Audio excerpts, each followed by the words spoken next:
Previously on Avatar. The squad, along with Earth King Quay, decided to remove all the Fire Nation colonies from the Earth Kingdom. They dubbed this effort the Harmony Restoration Movement. However, matters got complicated when Fire Lord Zuko visited one of the first Fire Nation colonies in Yu Dao. He saw that his people had been living peacefully with Earth Kingdom folk for generations, so he decided to stand against the Restoration Movement. This complication erupted into a skirmish between the Earth Kingdom and the Fire Nation armies, which eventually got broken up by Avatar Aang. Originally, the Avatar was determined to keep the Restoration Movement going, but after finally opening his eyes and seeing things from a different point of view, he stood with Zuko to defend the people of Yu Dao. With that, the Fire Nation colonies were pardoned, and now Zuko is recruiting the help of his crazy-ass sister Azula to answer the biggest question that haunted us after ATLA ended. What happened to Zuko's mom?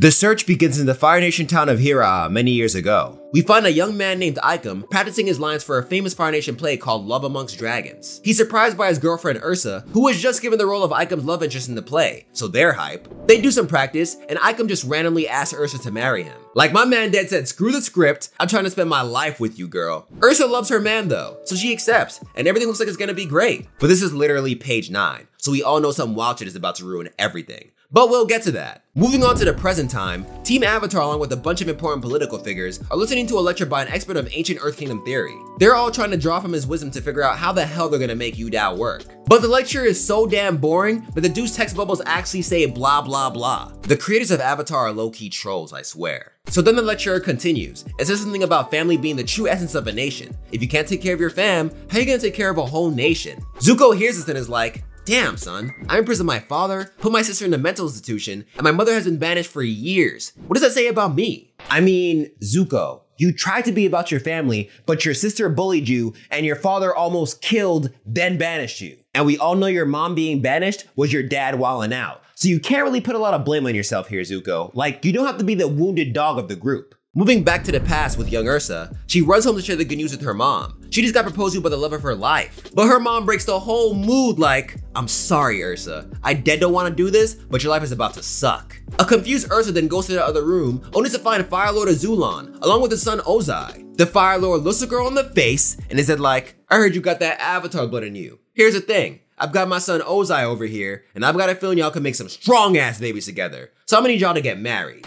This man Azulon dead saw Ursa as a max IV Pokemon, and then said, mate with my son so I can have stronger Pokemon. That's crazy. That's dead wild. This man is disrespectful as fuck. Back to the present. By the way, this switch from past to present happens a lot, so my apologies if it seems like I'm switching up the story location so often. Anyways, back to the present, we find Zuko watching his sister and father in the same prison cell. He tries to make nice with her by bringing her some tea, after finding out that her and her father haven't said anything to each other yet. But she freaks out and is like, how did you expect me to drink the tea, Zuzu? I'm in a freaking straitjacket. So Ty Lee hits her with them chi blocker punches to lay her out. But Zuko doesn't want to hurt his sister anymore, so he helps her up. Azula then requests that she be allowed to talk to her father in private. And Ozai is just out here looking devious as shit, so you know he's about to tell her something crazy. Back in the past, poor Ikem tries to chase after his girl while the Fire Lord takes her away. Azulon sics his soldiers on the dude, and he puts up a good fight with his fake sword. But this man isn't a firebender, bro. He's about to get himself killed. So Ursa begs her new husband-to-be to stop the guards. She'll tell Ikem to leave. She confronts her true love and reluctantly tells him to get his ass out of here before he gets torched. Ikem accepts, then watches her go. Back to Azula and her antics in the present, Zuko is taking her to her old room because he's trying to be a better brother.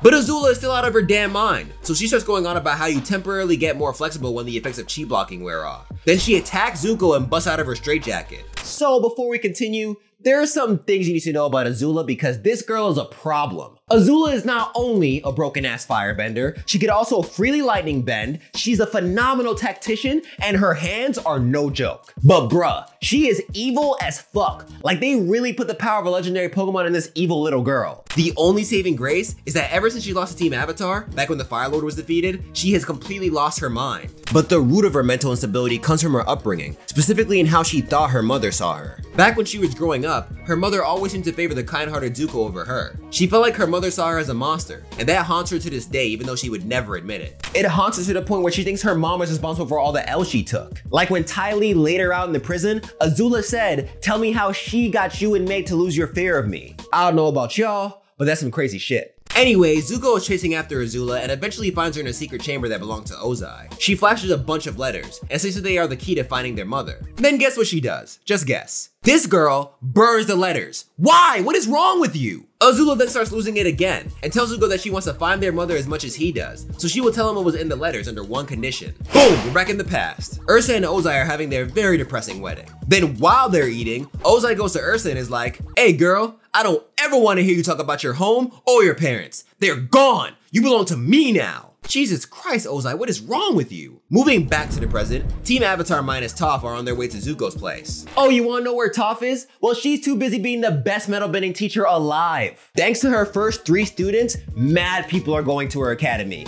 including the chief of police of Yu Dao. I'm proud of you, Toph. You out here doing your thing. Anyways, the group is greeted by Zuko, and surprisingly Iroh. Zuko tells the gang that he found out where his mother's from, so he plans to look for her. But the catch is that Azula has to come with them, unbound, free, and in the public. That's not good. He wants his friends to accompany them on their journey, but everyone thinks it's a bad idea. But Iroh tells him that these two finding their mother may help them find inner peace, and both of them need that. So Aang accepts, cause Zuko is the homie. But things already start getting dicey on the day of their departure, when Azula shits on Sokka and the whole squad freaks out and holds her down. Azula chills out though, and they all hop in Appa and head out. But then Azula starts wilding out again, asking everyone who she approached first, all while holding this murderous stare. The she is talking about is her mother, by the way. Zuko then gets her crazy ass to chill out again. The squad is close to Hiraa at this point, but Aang randomly starts mean mugging the world. He says it's because of a spiritual presence. Then as if on cue, a big ass Spirit Wolf Pokemon appears out of nowhere, but only Aang sees it. And while that's happening, Azula flips the switch again and prepares to jump off of Appa. Now that Hiraa is so close, she's gonna go there on her own and kill Ursa. The crazy girl jumps, and when Aang tries to save her because they are really high up, she burns his glider. Azula, what is your problem? Once she lands, she starts booking it. But she's stopped by a vision of her mother in the water. The vision is trying to get her to relax, but she wilds out saying that her mother has been conspiring against her all this time. Azula honestly believes that her mother, ever since her birth, has been trying to put her down because she has been jealous of her power. Water Ursa then tries to reason with her some more, and Azula's like, "Nah bro, I know you somehow found a way to get to everyone to show them how to beat me. I don't know how, but you did. So now, I'm going to use this letter to take the Fire Nation throne away from Zuko and kill you." That's right folks, the information in this letter has the power to take away the Fire Nation throne from Zuko.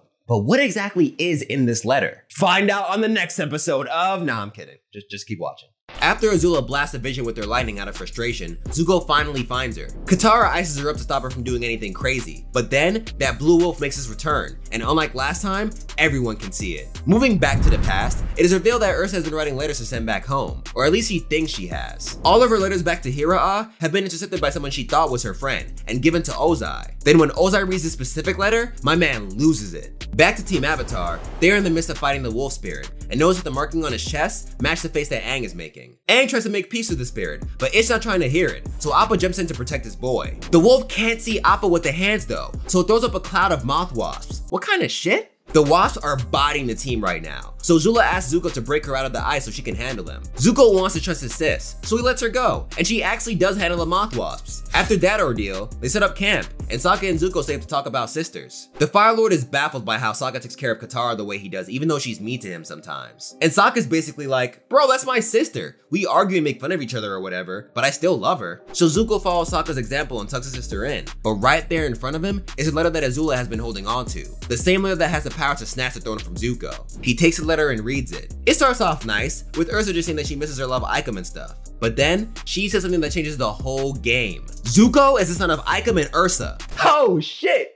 Ursa was out here cheating! That's crazy! Like I understand why, but that's crazy. Azula wakes up to another vision of her mother telling her to give up on this quest. The throne is Zuko's destiny. Her destiny is somewhere else. The girl then tries to kill the vision, but then she actually wakes up and immediately notices the missing note. Elsewhere, Zuko and Aang are chilling on some cliff talking about the letter that Zuko read last night. Zuko feels liberated because this explains so much about his life. This is why his father treated him like utter garbage. But Aang's not really buying it. Knowing Ozai, he would have been killed Zuko if he found out that he wasn't his son. Zuko kind of likes the idea of Ozai not being his dad though, so Aang's words aren't completely getting to him. Before they're able to go into it more, Azula pops in and starts shooting fire at both Zuko and Aang. But you're gonna have to wait to see how all this plays out because we are going back to the past. That letter that Ozai read was a letter talking about Ikem being Zuko's true father. So now Ozai is hiring Bashir of the Yuyan archers to assassinate the guy. So if you don't remember, the Yuyan archers are basically the Anbu Black Ops of the Fire Nation. They don't firebend, but they're nice with the bow. Like Ozai even says, oh, I heard you guys can pin a fly to a tree from 100 yards away. But Bashir's like, nah. All Yuyan archers can do that. I could do that blindfolded. Anyways, we move back to the present. Zuko tells Aang to go check on their friends. He can handle Azula. Then he puts her down. Hey, good shit, Zuko! He holds her over a cliff, and she starts yelling like, oh, she told you to do this. She told you where the letter was. Then she pauses for a sec and asks her brother why he didn't burn the letter if he had it all night. Zuko hesitates to respond, then instead tells her that they need to focus on the task at hand. If they keep getting into these fights, they'll never find their mom. They regroup with the gang, and Zuko tells everyone that him and Azula have come to an understanding. Then we go back to Fire Prince Ozai in the past. His assassin has returned, but he failed. He heard that Ikem went to some forest, and after searching for him for months, he gave up because the forest was trying to kill him. Everything within the forest seems to have a mind of its own, so he doubts that Ikem even survived in there. But Ozai doesn't want to hear that. He wants a body. So he tells Bashir to quit the Yuyan archers. He is no longer qualified to be one of them. Then he goes to his wife, kicks everyone out the room, and starts yelling at her like, so you cheating on me? Having sons with old flames and shit? Didn't I tell you to forget your old life? And Ursa's like, I knew you were reading my letters, you nosy shit. So out of pettiness, Ozai lies and tells her that he killed Ikem. And we're gonna have to wait to see how this argument plays out because we are in the present again.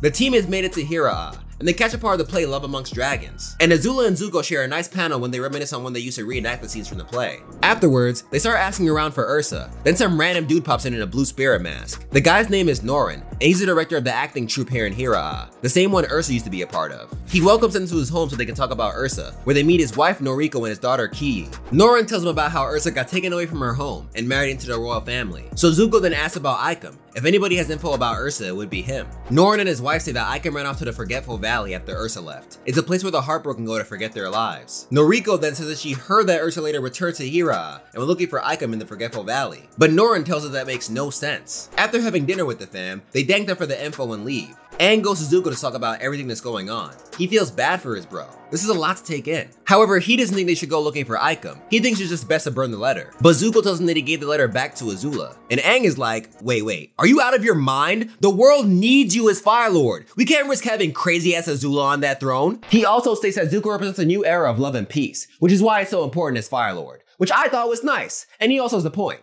But Zuko was determined to uncover this mystery, so he states that their next destination is the Forgetful Valley. Moving back to the past, we see younger Azula bullying Zuko, as she normally does. Then Ursa gets involved. She talks to Azula, and her daughter tells her that she overheard her grandfather and Ozai talking about Uncle Iroh's birthright. This is around the time where Lu Ten, Iroh's son, died. So Ozai asking for Iroh's birthright right now is pretty fucked up. Fire Lord Azulon felt the same way, so to punish Ozai for being a prick, he told him that he must get rid of Zuko so he knows how it feels to lose a son. Ursa hears this and is terrified at the thought, because she has no doubt that this man will kill her baby boy, especially when it might not be his. So she confronts the Fire Prince and offers him a deal in exchange for her son's life. She will make the perfect poison for him, and once he has it, he can do what he wants with it. She knows that he wants the throne and is willing to do anything for it, even if that means poisoning his father. And just like she thought, Ozai takes the deal. But he tells her that in exchange, she needs to leave the capital city immediately. And when she says that she wants her kids too, Ozai denies her, saying that the kids will count as his collateral. And if she tries to take either of the kids, he will hunt them down. Bro, what kind of fucked up person is this? After she gives Ozai the poison, she says her goodbyes to both her children, then leaves the capital. With that, we move back to the present, where the squad is making their way into the Forgetful Valley. A spiritual presence starts changing Aang's face again, but Sokka notices that there are faces all over the place. Faces that match the one that Aang has been making. Eventually, they come across a perfect body of still water. Aang knows it is a spiritual place, so they need to be respectful. But right after he says that, Azula sees another vision of water Ursa and shoots up the lake. Azula, once again, what is wrong with you? Then Azula starts spouting her nonsense about how she's responsible for all this and how she led her here. And Katara is just about sick of her shit, so she's about to body this girl. But they get attacked by flower shuriken before hands can be thrown. They figure out that their aggressors are waterbenders, and Katara is one of the best waterbenders alive, so she gets the attackers to reveal themselves. Back to Ursa, she makes it back to Hiraa looking for anyone that may remember her, but finds no one. Bro, her parents are dead, and thanks to Ozai, she didn't even know. She sulks for a bit and is spotted by Norin. He sees that she's not doing too well, so he offers to buy her breakfast. In the present, present, the gang is eating with the people who attacked them because they're actually mad chill. They only attack because they're not used to seeing other humans here, and Azula was also just acting out. It turns out that these siblings are from the Northern Water Tribe. The brother used to go around stealing shit. Then one day Karma caught up to him, and his sister found him with his face completely disfigured. She found out that a spirit in this forest is capable of restoring faces, so she traveled here with her brother. But they've been searching for the spirit for years, and they still haven't found it. Azula could care less about these people's problems though, so she just up and asks him about Ursa, but they haven't seen her. Aang brings the convo back to the spirit though, because he can't just sit back and watch these guys suffer. He's an avatar. So Aang meditates in order to enter the spirit world, and Azula's tight about this random side quest, so she walks off. Zuko tries to stop her, telling her that Aang is an avatar, and helping people is what he does, and as his friends, they need to help out too. You know, you don't see it shine a lot, but I love Aang and Zuko's friendship. Like a year ago, this guy was trying to capture the Avatar to fulfill his so-called destiny. Now look at them, traveling around the world, supporting each other and shit.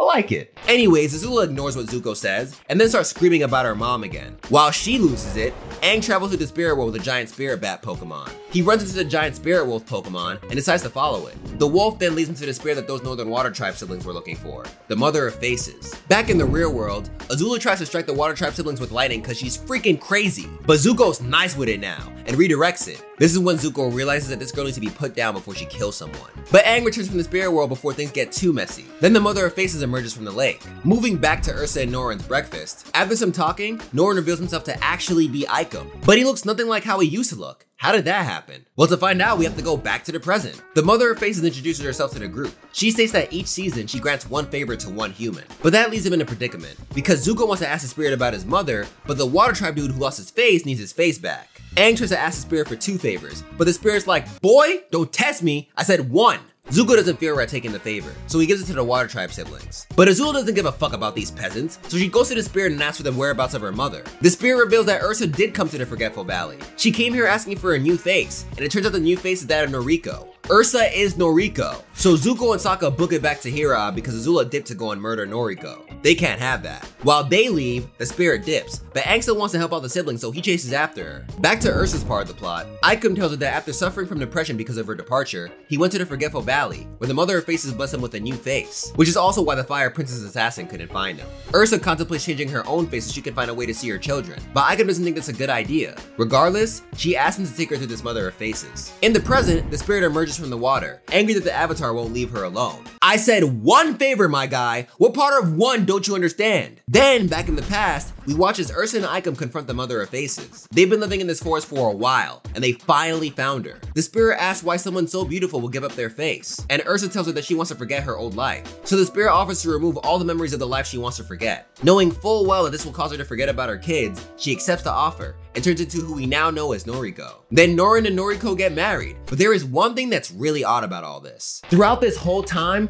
not once did Norin/Ikem refer to Zuko as his son. He kept calling Zuko and Azula her children. So the question is, did Ikem somehow forget about Zuko? We'll answer that in a bit. Back in the present, Zuko and Sokka make it to Norin's place before Azula. The Fire Lord visits, and Norin invites him in for dinner, saying that he had a feeling that he returned. At dinner, he prepares to ask Noriko about her true identity, but instead he asks if she's happy. And she is. She loves her family. That's all Zuko needs to know. So he prepares to leave, but Norin stops him. He knows what he really came here for. So Zuko tells Noriko who he actually is, the ruler of the Fire Nation, and her son. In the Forgetful Valley, Aang and Katara along with their siblings are defending themselves against aggressive spirits. The Mother of Faces got tight and told them to jump the squad. But then the brother's face gets revealed in the chaos. And guess what? He has no face. Which means this is the work of Ko the Face Stealer. So Ko is a spirit that you guys may not remember. Aang met him once. He was a dude that you couldn't show emotion to or else he would steal your face. And for some extra lore for you, he took away Avatar Kuruk's lover's face. Kuruk was an avatar before Kyoshi, who was an avatar before Roku. By the way, don't know if I said it in the video yet, but Avatar Kyoshi, boss as shit, strong as fuck. I'm reading her backstory right now in a book and it's fucking wild. I'll get into it in another video, but just letting you know right now, Avatar Kyoshi, fire ass avatar, dope as hell. All right, back to the video. So it turns out that Ko is a Mother of Faces' son. She's like, damn bro, my fault. My son is just wilding because he misses me. Then she gives her brother his face back. Back in Norin's place, he tells Zuko that he recognized him immediately because of his scar. Yeah, sorry Zuko, I don't think you should be sneaking into places anymore. That shit is mad obvious. So Norin then tells Noriko that her memories about her life in the Fire Nation capital were wiped, which is why she's hella confused right now. And he tells Zuko that he is actually Ikem. So Zuko's like, wait, hold up. That means I belong here. You're my real dad. We can all live together as a family. But Norin's like, whoa, bro, I am not your pops. But before he's able to explain himself, Azula comes crashing in with Sokka. She kicks Zuko out the way and starts screaming at Noriko. The poor lady has no idea what's going on. Then Sokka's clutch as fuck boomerang comes in and slaps Azula upside the head. But Azula gets right back up and jumps at Noriko.